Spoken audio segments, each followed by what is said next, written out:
I think everybody here will understand English and Hindi. Yes. So that's not an issue. Fine. Can we start with the PPT? उधर से sir को बता दो ना वहाँ से कैसे करें।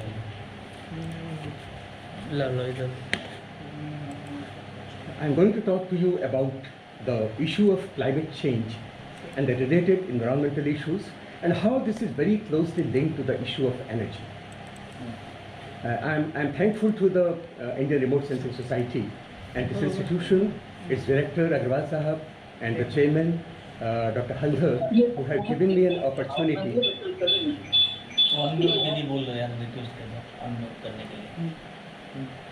May I request everybody to please unmute their microphone? So that I can start. Thank you. I'll be using a PPT which I'll start now.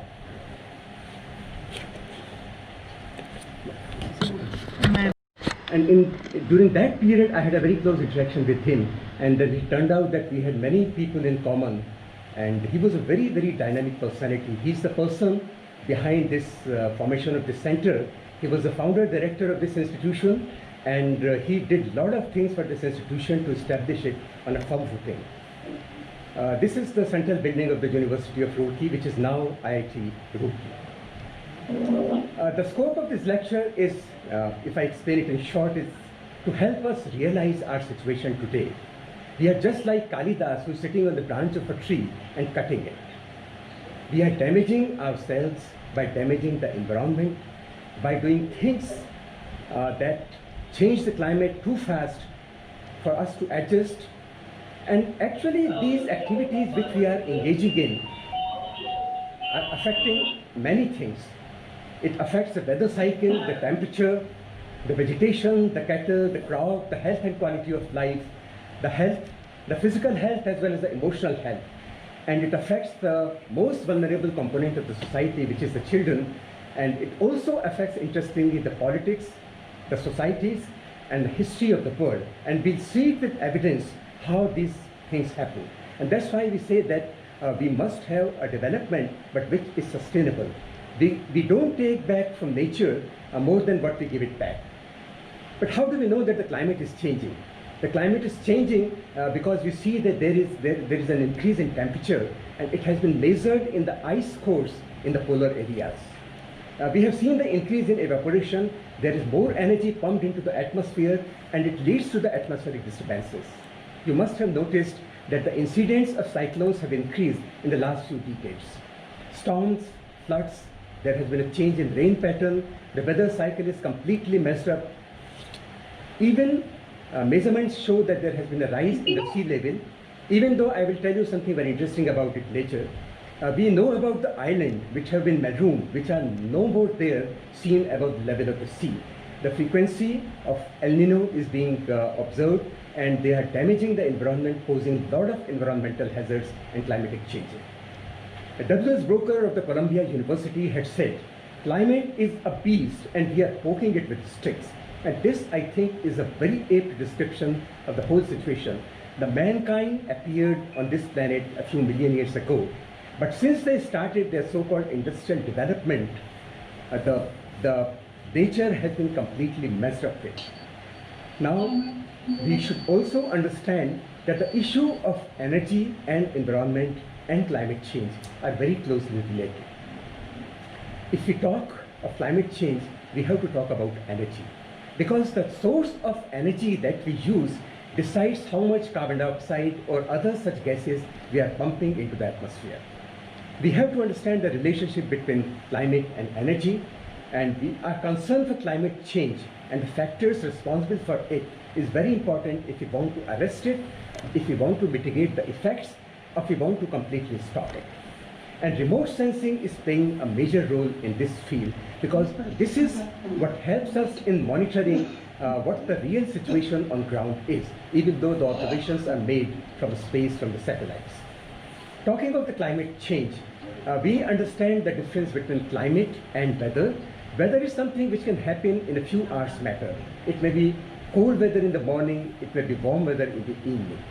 But climate is the weather averaged over about 30 years. As Mark Twain had said, we plan our meeting with our friend according to climate, but the actual happenings are governed by weather. So whatever plans are there can be changed by weather, but these days whenever a long-term planning is done for the economy of any country, the climate change has to be factored in.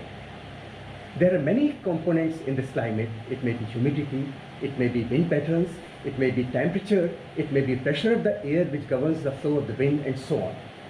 There are many factors which affect the climate on Earth, and these factors include the natural factors as well as the factors which are man-made or which we call anthropogenic.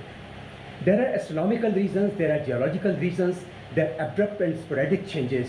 Like volcanic eruption is an abrupt change. Nobody predicts it really well in advance, but it can change the aerosol concentration in air and it can bring about a change in the climate. Tsunamis can bring about change, earthquakes, floods, and solar flares. But these are natural factors on which we have no control, and today the scientists have started to bothering about those things which are anthropogenic, which are influencing the climate or the weather or the environment, and for which humankind is responsible. But there are astronomical and geological changes, and therefore it's not just on Earth, but even on a planet like Mars that such changes have taken place. For example, you see these evidences of climate change on Mars. You see in the first picture, you see the patterns which are sand dunes. They are just like you see in a desert. The second figure is actually not drawn by any Martian. There is no evidence of life on Mars. But this is the footprint of a glacier, as you also see on Earth. At the bottom, the left figure is again sand dunes, and the right you see a channel from the surface of Mars. This photograph is a bit exaggerated on the y-axis, but this indeed is a channel. That means there was water on Mars. There have been other evidences like finding goethite mineral on Mars, which cannot be formed unless there is water. There have been other iron minerals like hematite, which may form if there is water. So climate change is not typical to Earth, but the life exists only on Earth, and therefore the climate change on Earth means a lot to the humankind. If you talk of the astronomical factors, many of us think that during the winter sun is closest to us. That's not right. Actually, during winter sun is close, and during the summer it's farther. It's the angle of the axis of Earth for its rotation that changes these things, and there is a weather cycle. The orbit of the Earth around Sun is not a perfect circle. It changes its shapes from ellipse to another ellipse of higher or lower eccentricity, and therefore the light reaching on any part of Earth also changes. And this cycle of 100,000 or 1 lakh years makes sure that there is a periodic changes on energy reaching Earth every 1 lakh years. Then there is a precession, just like of a lattu or a top. The axis also changes its direction. So this precession also causes changes in the Earth. But now the point is, why are we bothered about these changes now? We are bothered about these changes now because there was no human being a few million years ago on this Earth. But today, if there is a change in temperature, it immediately affects the energy budget of our system because we switch on our air conditioners. And a lot of energy is required for that. And as you know that 84% of the energy in the world is generated by burning coal or gas and oil. So that affects the budget in the atmosphere, and we are therefore against use of energy which is generated using coal and gas or such things. But as I'll discuss it later, some people argue that if there is a temperature change, the conditions near the equator will be bad. It will get worse. But the conditions near the poles will be better. So how does it harm us? At one place we are gaining, at the other place we are losing. But if you remember that most of the population of the world is concentrated around the equator and not around poles. What basically drives the winds? What basically drives the monsoon? What basically causes the blowing of the wind on this Earth is the only engine is our sun. But the energy which reaches Earth, 6% of that is reflected by the atmosphere, 1/5 is reflected by the clouds, about 4% by the land, 16% is absorbed by the atmosphere, 3% is absorbed by the clouds, and nearly half of it is absorbed by land and ocean. But always remember, if the snow cover on Earth increases, more of this energy would be reflected back into space. And this can sometimes lead to what we can term runaway cooling. And Earth may turn into an ice house if nothing else happens which stops it. Similarly, if the carbon dioxide in air increases, then there is a higher temperature, there is more evaporation from the water bodies, there is more humidity in the atmosphere, and as you know, water vapor is also a greenhouse gas, which means there will be more absorption of heat in the atmosphere, and the temperature will go on increasing, turning into a runaway greenhouse effect. And you have an example in the form of Venus in the solar system itself.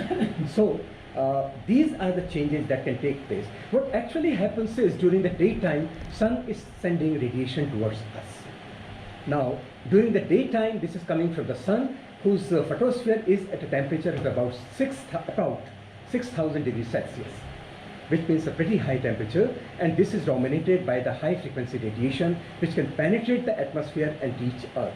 But during the night time, when the heat or the energy is radiated back into space, this is from Earth, which is at a temperature of 10, 20, 30 or 40 degrees Celsius.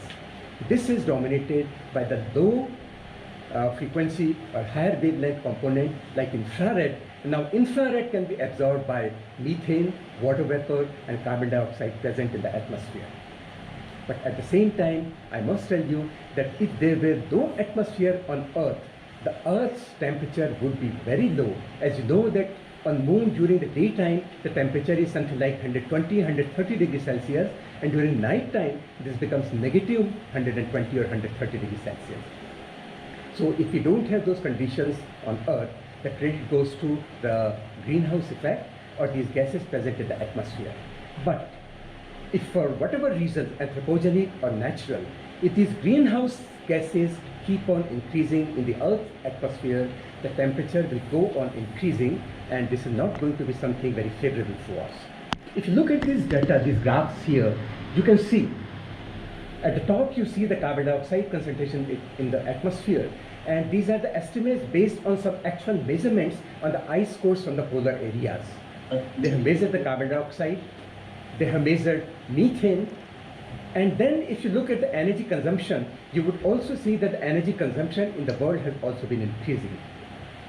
Ever since we started industrial activities, emission of carbon dioxide, emission of methane because of agricultural activities mainly has been increasing, and this has led to an increase in the global temperature. But we should also know when we talk of climate change, we don't just mean increase in the temperature. The correct definition of climate change is increase in the frequency of extreme events, and that is what we see today. It's not that temperature has been increasing everywhere. It's not that glaciers have been expanding everywhere. It's not that flooding is there everywhere. But there are things which are opposite to each other in nature. The frequency of droughts has increased, the frequency of flooding has increased, the frequency of cyclones has increased, the places where temperature has gone up, or the places where flooding was never heard of those places are now getting flooded. So this is the frequency of such extreme events which is increasing, and that is an effect of climate change. If you really look at this figure, these are very interesting, and you would know that in the last 25 crore years or so, the sea level has never been higher. Sea level has always been lower, but we were not there at that time. So today, even if the sea level is lower than before, but now this has started increasing, and this is a matter of concern because all our coastal cities may get into trouble. Look at the other figure, the second figure on the right, and you would notice that there was an ice house on Earth something like 29-30 crore years ago. But after that, this temperature has only been higher, and today, in fact, we are heading towards an ice age if you really look at it astronomically. But these small changes in temperature which are happening now are arresting the climate change towards the ice age. But they are disturbing our calculations, they are disturbing our agricultural cycle and all our economic considerations. I can skip this. In some places, actually, the ice increased. So this is not that ice is melting everywhere. So what the scientists can do is they can observe the changes that are happening. They must also understand the energy scenario in on the Earth and its relationship with the atmosphere. And they should try to think what is the shape of future for us to come. And our future will depend upon two of the one ways. Whether we say, what can we do? Or we say, what can we do? The second question, if we answer, what can be done by the humankind to arrest these changes, that will lead us to the salvation, to our security. The changes of the climate change are drastic. Many of the bird species, for example, or even animal species, many of the insects, they are diminishing, they are vanishing. Something like 25% of the mammals will be gone in a few decades. Maybe 1/8 of the birds will be gone in a matter of a few decades. There could be large-scale migration from one part of the earth to the other because there has been a sudden climate change or there has been serious flooding. And these things are not just physical torture, they are also emotional torture if somebody has to leave one's home place in a short time. And nature and the vegetation and the plants, they respond to such changes. There is paleobotanical evidence available which tells us if the carbon dioxide concentration in the atmosphere increases, then over a certain period of time, which may be long, maybe thousands of years, or maybe lakhs of years, the number density of the stomata, which are actually, you could say, holes in the leaves, their number density would increase if the CO2 concentration in the air decreases, and the opposite will happen if the carbon dioxide decreases, which means plants respond to climate changes. This is established very well. There will be change on agricultural pattern area-wise also. For example, if the temperature towards pole becomes warmer, maybe the agricultural yield will be improving near the poles, but it will go worse near the equatorial areas. Some people argue that if you increase carbon dioxide in the atmosphere, there will be more of photosynthesis and therefore you will have more agricultural yield. But don't forget that we also require more water. We also require more nutrition material in the soil. There are soil experts sitting here like Dr. Yadav, and they will tell you that all these things work in combination. More than that, if you really look at it, if you go on monotonically increasing carbon dioxide in the atmosphere, after a certain time, the production will start decreasing. Therefore, this is not really going to be something positive, this is negative. And there is an estimate that there is a very serious issue of food security if the climate change is not arrested. People have made estimates for rice yield. They say that even if there is a 1 degree temperature change from 18 degrees to 19 degrees, there will be loss of 0.4 per ton per hectare in the rice yield. Similarly, if the winter temperature increases by 0.5 to 0.5 degrees or so, even the wheat yield will be affected 10% in areas in northern India like UP and Punjab. But if there is a 1 degree Celsius increase in mean temperature, it may not affect at the moment so much, but in long term, such temperature increase will be drastic and will be damaging. Tomatoes and chilies are extremely vulnerable to temperature changes, so our horticulture will also be affected. And more interestingly, even though in UP the availability of milk is not that serious a problem, the average yield perhaps is the highest in the country, but you must also understand that the cattle will yield less milk if they are under stress. The plants will give you less fruit or less grains if they are under stress. Just 2 days back, this was published in the newspapers also. So it's important that, as you know, that Jersey cows and buffaloes, they are sometimes put under air conditioning when they are brought to India. And if they are under stress, the milk may be an issue.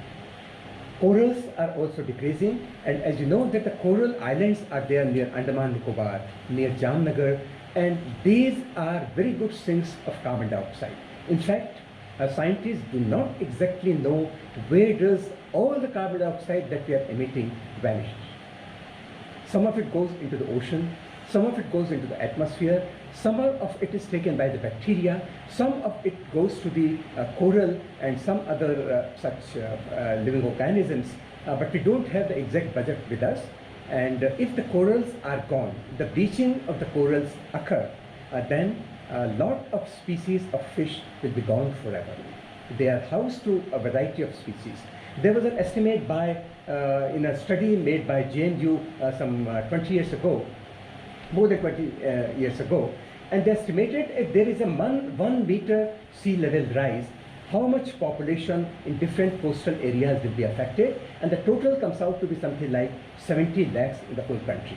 The number may not be exact, maybe this is 6 lakhs, maybe this will be 8 lakhs, but this is a sizable number and we will be affected. Similarly, the El Nino have been more intense, the frequency has increased, there are periodic flow of warm water and cold water current near the coast of Peru, that is South America, and that causes a lot of changes, the rainfall pattern changes, and the weather and for those years the conditions in South American countries changes, and they also bring out health hazards. Many of the bacteria and other such pathogens which are in one part of the ocean or in one continent, they travel to the other part and they spread and thus damage the human health. These organisms can harm, they are like poison, and if somebody eats them, the animals, sea animals eat them, it will be damaging to them. So if there is a change in the water flow, if suppose the water, there is less water in the rivers, then in many cases even the transport would be affected. And there is one very important factor related to climate change, which we don't have to guess. This is the agricultural yield.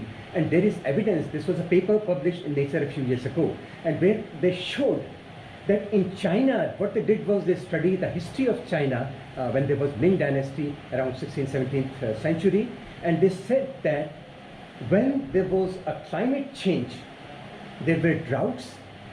At that time, the army revolted because the government did not have enough taxes.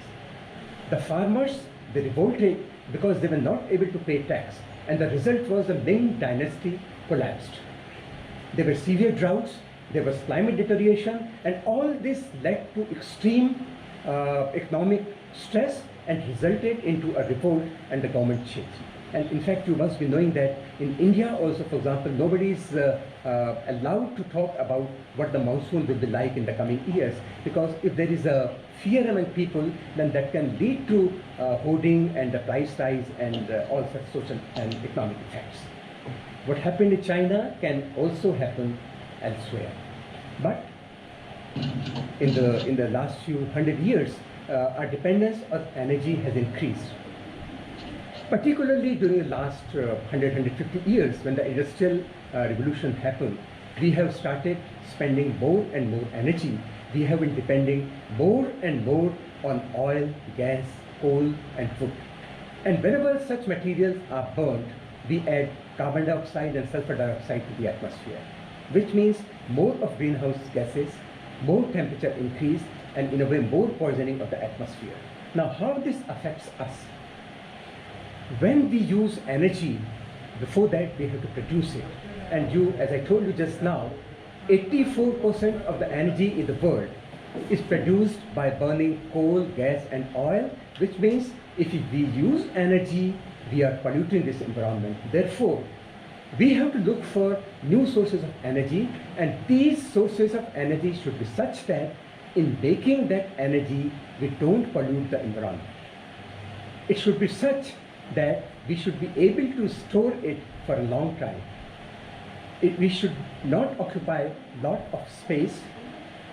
It should be safe, it should not be hazardous. For example, hydrogen, if you think of hydrogen, hydrogen seems to be a very convenient and very good fuel, because when you burn hydrogen in the presence of oxygen, only thing you get is water.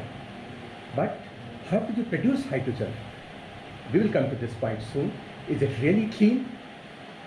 Look at these many of the sources of energy. It may be gasoline, it may be CNG, it may be LPG, it may be diesel, it may be ethyl alcohol, it may be methane, it may be hydrogen. Now you see, when we use hydrogen, when we burn it and generate energy, and even for example, we can run our vehicles on hydrogen. What happens? Nothing happens. We are not doing any pollution. But in the process of generating hydrogen, for example, one simplest process of producing hydrogen would be hydrolysis of water. So if you are hydrolyzing water, you are using electricity for flowing that current through the electrodes, which means you are using electricity, you have already done that pollution. And now you look at this diagram, it shows you the primary global energy consumption for the last year, and you could see all these great things are carbohydrate kind of thing or carbon related things. This includes coal, natural gas and oil. Despite all this hoo-ha about the nuclear energy, in the whole world only 4% of energy is being generated by nuclear methods. There are countries like France, there is a country like Belgium which produce a lot of nuclear energy for their consumption, but in the majorities of countries, and if you talk of the two most populous countries in the world, China and India, we are still more or less dependent on coal and gas for generating energy, which means this pollution will go on. Renewable energy like air or like wind energy or solar energy are still very small in the world, something like 5%, which is very little, and lot of hopes were laid. And India, concessions were given, plans were made, and initially there was a spurt in installation of the solar plants, but again it has come down for various reasons, which I'll discuss. If you look at the wind and solar power capacity addition in our country, these are the data for the last 5 years. And you could see it peaked around 2017 and 2018, but then it started gradually decreasing, and now it has again decreased. There are various reasons for that. And also let us understand that solar energy is not also a zero pollution energy, because when we make those panels, we are consuming energy and we are polluting the atmosphere. When we dispose those panels, we are polluting soil, and some of these panels can have toxic elements. When we are using steel structures for either windmills or for solar plants, in making of that steel, we have already burnt a lot of coal. So pollution has already been done. So actually solar energy is also not 100% environment friendly. But then there was one thing which came up more than 20 years ago, and this is something fuel cell, which is very interesting. In this diagram, what you see from the left hand side, you can see there is a flow of hydrogen. Number 1 point, hydrogen is flown from the left side, and there is a platinum catalyst present at the anode. It splits hydrogen. Hydrogen, you know, is made of a proton and an electron. So in the presence of platinum, this is converted into electron and proton, and being oppositely charged, these two things take different routes. The proton goes inside, whereas the electron takes the outer route. Then they again go to the other electrode, they meet, they form water, and in the process energy is consumed and there is no pollution. So this is something which is in principle, and in the laboratory it has been successfully experimented, and in small places this is being used also. But the fact remains that in the coming decades there is not going to be much change in the use of coal or oil or gas. The predictions have been made by Bloomberg, and they say the coal and gas prices will not really rise very high, so they will continue to be popular, particularly with China, for example, which has a lot of reservoirs of coal. On coal, which is with the country who want to sell it out. But the good thing is that the price of the wind and solar energy will fall very sharply. And this indeed has happened. Now the solar energy is costing as little as maybe 2 rupees a unit or something. So that is one good thing. There have been solar trees which require very little space, but they are in the form of a tree, so their panels are like the leaves of a tree. So they can produce a lot of energy without occupying much space. You can put them outside your window also. Fossil fuel power attracts a lot of money and investment is still going on. But renewable takes the lion's share, and a lot of money is being invested into wind energy, into solar energy, and in other such green power sources. So that is one good sign. But we are trying to keep the temperature enhancement within limits of 2 degrees, as most of the countries have agreed, even the US has backed out of that. But if that's not going to be a simple challenge. We know about electric cars now, which are going to be very popular, and Tesla and other companies like that have completely stopped making cars which run on fuel. They will run on hydrogen or electric car. And if you remember, soon after the Prime Minister also assumed the Prime Ministership, he went to that car and this factory and visited that. And I think by 2030, India will not be producing any more cars driven by diesel or petrol. Small scale battery storage will be a very popular industry for the coming years. And new techniques like lithium batteries, lithium-ion batteries is something new on the anvil. It has been produced, it's being used, but now the challenge is to make huge capacity lithium-ion batteries. So India also is a key. China is also a key to the future scenario of pollution as far as CO2 is concerned. But the demand for power has been increasing. But in Europe, the good thing is people are very sensitive to it, and the renewable energy will be dominating in Europe. It will, in fact, overtake gas in the US also.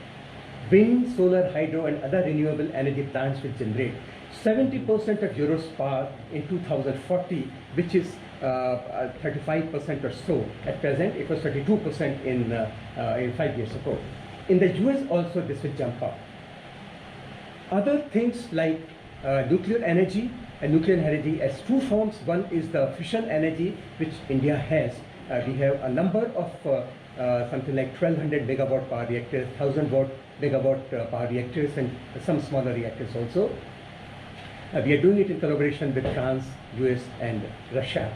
And I have seen some of the reactors in India and also in Russia. But the disposal of the nuclear active or radioactive waste is a challenge which has to be overcome. But if we can master the technology of nuclear fusion, which may be 20 years ago, which may be 50 years away, which may be 10 years away, once that is mastered, things will be much better. Or if we can master the technique of thorium-based nuclear reactors, which has not been possible yet, but India has a huge amount of thorium in our deserts, so that is one thing.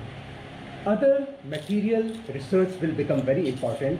Today, one person travels and carries a 1,000-kilogram car with him, which is a wastage of energy.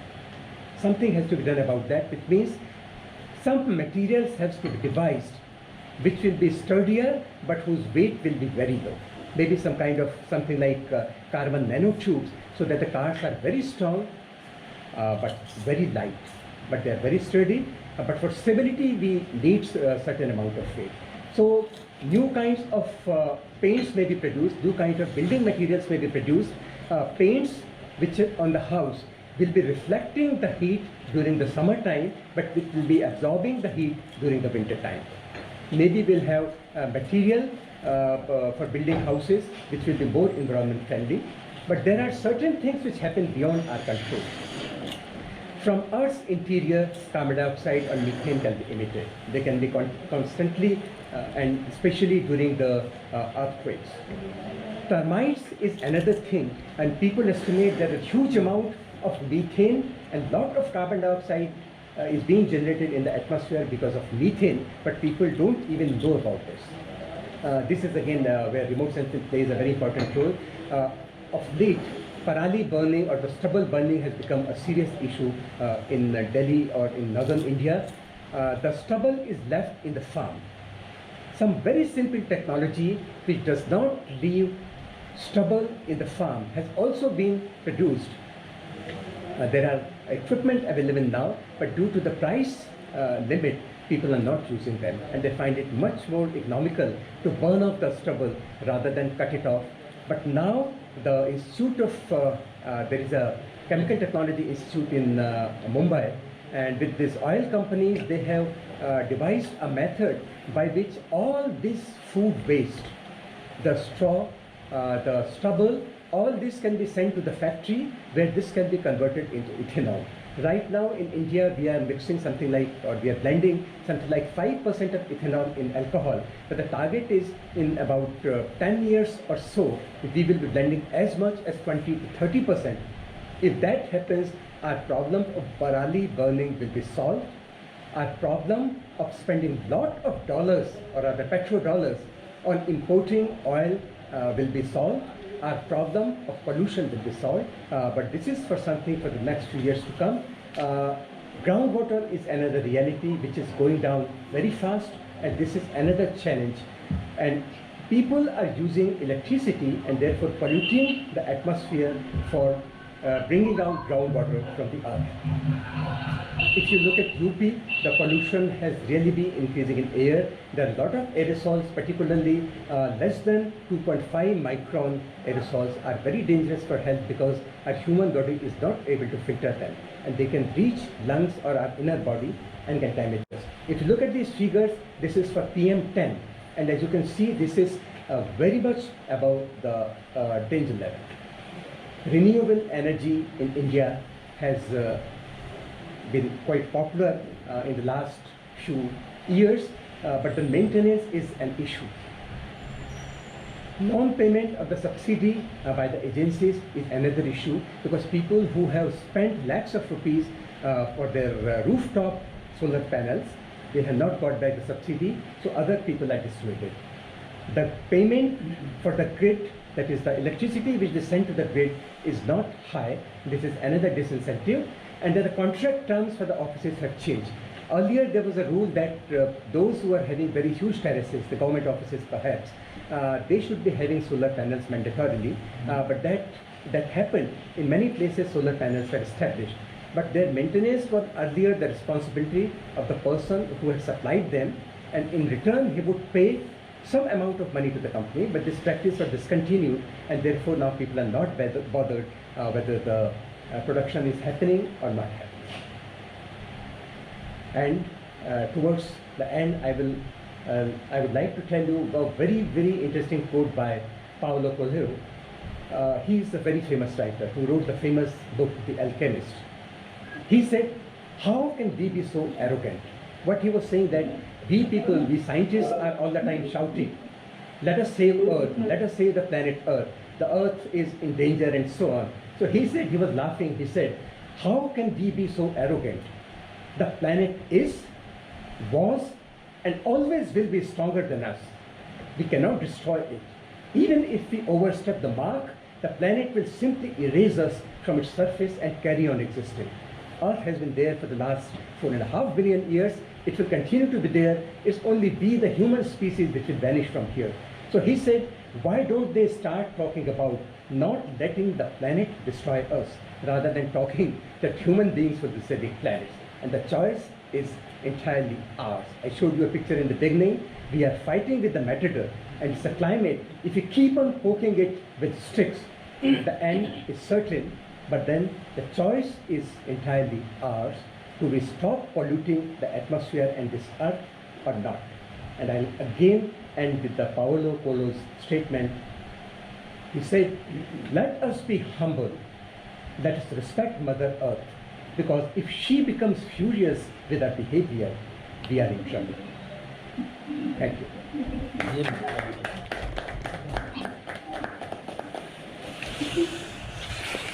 Thank you very much, sir. 2020 would be remembered. If there is one thing it will be remembered for, this is the COVID-19 or the coronavirus. This has left an indelible imprint on the history of the humankind, and this is one experience we won't like to repeat in future. And Haldar Sahab has raised a very important point. I'll discuss it from 2 or 3 angles. Number one, you would have noticed that during the COVID-19, when there was lockdown, when there was little industrial study going on, when people were not disturbing the environment, energy was not being consumed so much because industries were down, the sky was clear. There was very little pollution, water became clean. For many people, this was first time that rivers like Yamuna in Delhi were clean. So this was one positive side of COVID, but of course COVID is not something which we would like to remember. But these days when parali is being burnt in the northern India, particularly in Punjab, Haryana and certain parts of UP, if the aerosol content in the air goes up, there is always a fear that some of these COVID-19 coronavirus or the COVID-19 virus, that virus can sit on these aerosols, and otherwise perhaps it would have traveled maybe a few feet, but now when this is on that particle, on that aerosol, this could be traveling far away, maybe hundreds of meters with the air or with the wind, and that can be disastrous for the health of the people. So this is one very serious issue.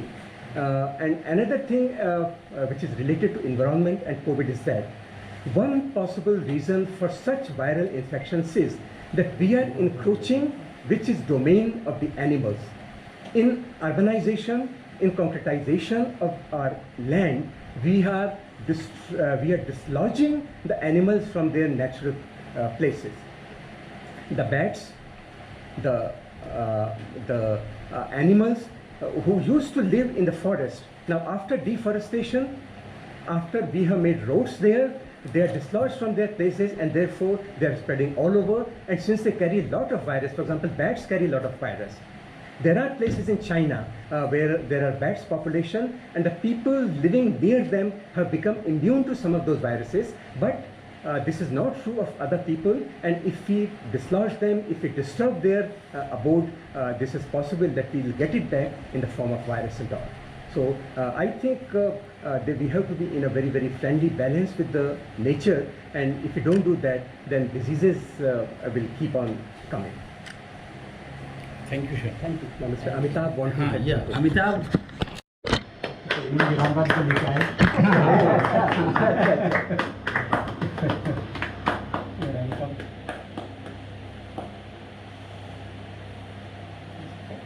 Beautiful. Nice.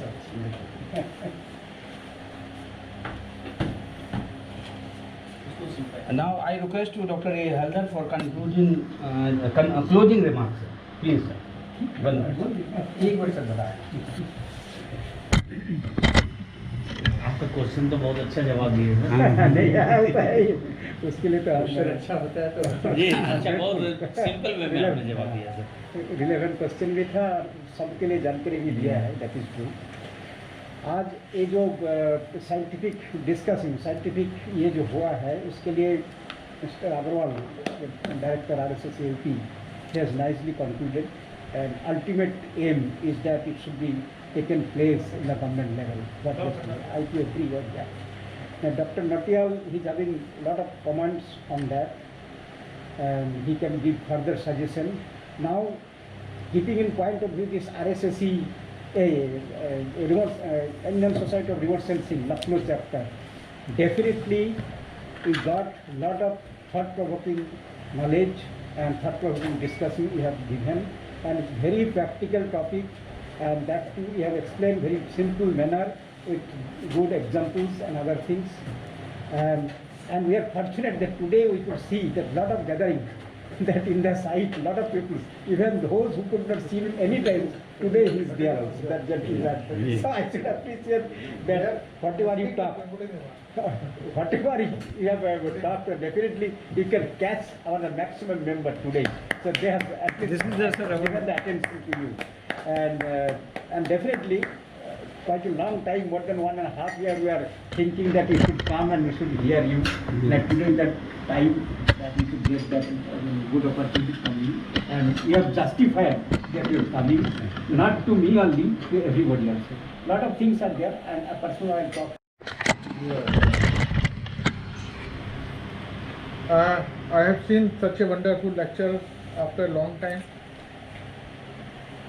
Probably the relation with the climate and energy is the need of today, and we are seeing that continuously there is a change of climate, and we are always focusing towards energy, but we are not giving that much attention to the climate than energy. We are exploring a new ways and exploring a new way of energy productions, distributions and supply and maintenance, everything. But if suppose last answer what you have given, that because of COVID-19, the climate has given lot of effect to the environment. Climate has a lot of effect to the pollution. I mean that is reduced. That means it's a direct relation with the climate and energy. Now, my point is that if we are focusing towards energy, we should take the equal or more attention to the climate. And because we are seeing in our northern states, there is a lot of pollution is there. A lot of chemical pollution, industrial pollutions, or the water pollutions are there. Why not we are taking a program, just such a program to increase the climatic conditions, staying conditions, or the pollution-free atmosphere, so that automatically the energy consumption will be less. Because during the summer we are using the ACs, winter we are using the heaters. Why can't we increase our canopy cover to maintain the heat in any complexes or any institute or anywhere? So that is the need of today, and I think the topic was well chosen and well understood technically, scientifically, politically, or you can say socially also.